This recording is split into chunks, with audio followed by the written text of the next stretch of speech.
जब राजा ने फकीर का खाली कटोरा सोने से भरना चाहा, तो महल के खंभे तक कांप उठे।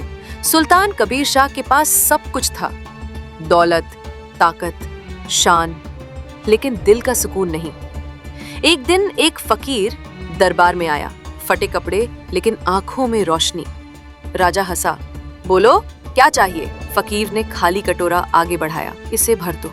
राजा ने सोना, चांदी, हीरे सब कुछ डाला, लेकिन कटोरा खाली ही रहा। वजीर चिल्लाया, ये तो जादू है। राजा थक कर बैठ गया। आखिर ये है क्या? फकीर मुस्कुराया और बोला, ये इंसान का दिल है। जब तक इसमें संतोष और भगवान की याद नहीं होती, ये खाली ही रहता है। राजा की आंखें भर आईं।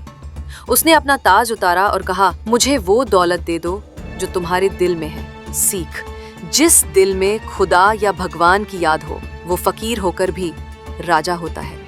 अगर आपको हमारी कहानी पसंद आई हो, तो कृपया चैनल को सब्सक्राइब करें।